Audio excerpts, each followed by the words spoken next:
Hello दोस्तों, आप सभी का नए वीडियो में फिर से स्वागत है। आज मैं बात करने वाला हूँ भारत की नई शिक्षा नीति के बारे में। भारत की नई शिक्षा नीति किस प्रकार से कार्य करेगी और किस प्रकार से होगी, इसके बारे में बहुत सारे लोगों के मन में सवाल है। और इससे स्टूडेंट को क्या फायदा होगा और इसके आने से एजुकेशन सिस्टम में कितना बदलाव होगा, इसके बारे में मैं पूरी जानकारी आपको बताने वाला हूँ। तो आप बने रहे हमारे बाइनरी कंप्यूटर क्लास पर, और यदि आप नए हैं तो हमारे चैनल को सब्सक्राइब जरूर करें। ये जो फार्मूला है अभी गवर्नमेंट ने लागू किया है, 2024 से लागू करने वाली है गवर्नमेंट। तो ये जो है बीजेपी का जो कार्यकाल है, इसमें इन्होंने एक नई शिक्षा नीति लागू की है। तो ये किस प्रकार से होगी, इसके बारे में पूरी डिटेल बताने वाला हूँ आपको, किस प्रकार से होगी। ये जो एजुकेशन सिस्टम है, ये 5+3+3+4 के फार्मूले में कार्य करेगा। अब मैं आपको बता देता हूँ 5, 3, 3 और 4 जो फार्मूला है वो किस प्रकार से कार्य करेगा और किस प्रकार से ये नीति होगी। अब हम 5 के बारे में समझ लेते हैं। जो पहला 5 है, मतलब ये जो शिक्षा नीति है ये एक सेमेस्टर सिस्टम में लागू होगी। इस सेमेस्टर सिस्टम में शिक्षा नीति चलेगी। जैसे कि आपने अभी तक यदि आप ग्रेजुएशन करते हैं तो उसमें सेमेस्टर सिस्टम लागू रहता है कि हर 6 महीने में एग्जाम होती है। इस प्रकार से इसको भी पार्ट में डिवाइड करके सेमेस्टर सिस्टम में लागू किया गया है। 5 से मतलब है यदि आपका बच्चा छोटा है तो प्ले स्कूल, उसके बाद एलकेजी, यूकेजी, फर्स्ट और सेकंड क्लास जो होगी, ये 5 क्लास मिलाकर 5 सेमेस्टर का एक सिस्टम होगा, जिसमें 5 सेमेस्टर होंगे और मतलब सेकंड क्लास तक के लिए वो एजुकेशन होगी। तो इस प्रकार का एक फार्मूला है ये। उसके बाद 3+3+4, 3 का मतलब है उसके बाद जो थर्ड, फोर्थ और 5 क्लास जो है वो 3 सेमेस्टर में होगी। मतलब 3 सेमेस्टर को मिलाकर थर्ड, फोर्थ और 5 क्लास होगी। उसके बाद फिर जो 3 का मतलब है उसमें 6, 7 और 8 क्लास, मतलब 3 सेमेस्टर में 6, 7 और 8 क्लास होगी। इसी प्रकार जो 4 का मतलब है उसमें 9, 10, 11 और 12, मतलब 4, मतलब जो 9 क्लास है, उसके बाद 10th क्लास है, 11th क्लास है और 4th क्लास। तो ये इस प्रकार से 5+3+3+4 का फार्मूला होगा, जिसमें इस प्रकार से हमारी 12th तक की शिक्षा प्राप्त होगी।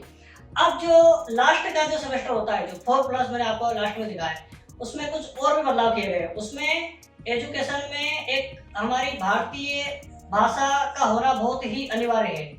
मतलब यदि आप कहीं भी एजुकेशन लेते हैं भारत में, तो उसमें एक भारतीय भाषा आपको चॉइस फिलिंग के तौर पर रहेगी, तो उसमें भारतीय भाषा आपको लेना ही अनिवार्य है। उसके साथ आपकी जो लोकल लैंग्वेज है वो भी आप ले सकते हैं। मतलब 2 लैंग्वेज में आप इस कोर्स को कर सकते हैं। जिस प्रकार से आपका एजुकेशन सिस्टम अभी जैसे कि आप ग्रेजुएशन में पढ़ते हैं तो इंग्लिश और हिंदी मीडियम में दोनों साथ में पढ़ाया जाता है, इसी प्रकार से 11th, 12th और जो ये क्लास होगी, जो 4th सेमेस्टर होगा लास्ट वाला, उसमें आपको एजुकेशन जो दिए वो अन्य भाषा के साथ साथ हिंदी को भी मतलब जोड़ा गया है। हिंदी के साथ साथ आप जो इंग्लिश लेना चाहते हैं तो वो भी ले सकते हैं।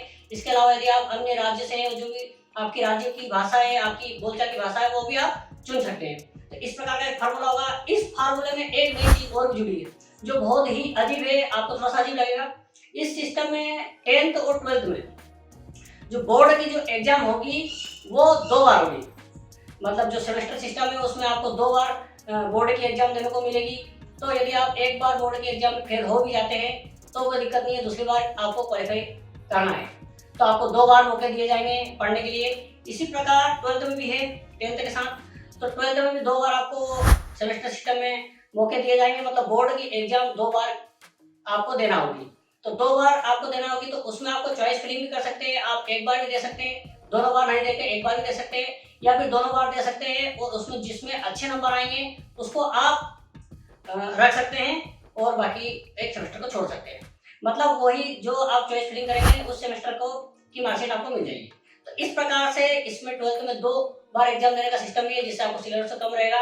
और सेमेस्टर सिस्टम में जो एजुकेशन है, इसका मतलब जो गवर्नमेंट चाह रही है कि जो शिक्षा नीति है उसको थोड़ा सरल और अच्छा बनाया जाए, जिससे कि स्टूडेंट को भी पढ़ने में दिक्कत ना हो और समस्या का सामना ना करना पड़े और प्रेशर भी नहीं झेलना पड़े। तो इस प्रकार की शिक्षा नीति हमारे गवर्नमेंट ने लागू की है। तो आप ये समझ गए हैं 5+3+3+4 का जो फार्मूला है मैंने आपको बता दिया है। मतलब ये एलकेजी यूकेजी से लेकर 12th तक का जो फार्मूला है ये सारे सेमेस्टर सिस्टम लागू होंगे।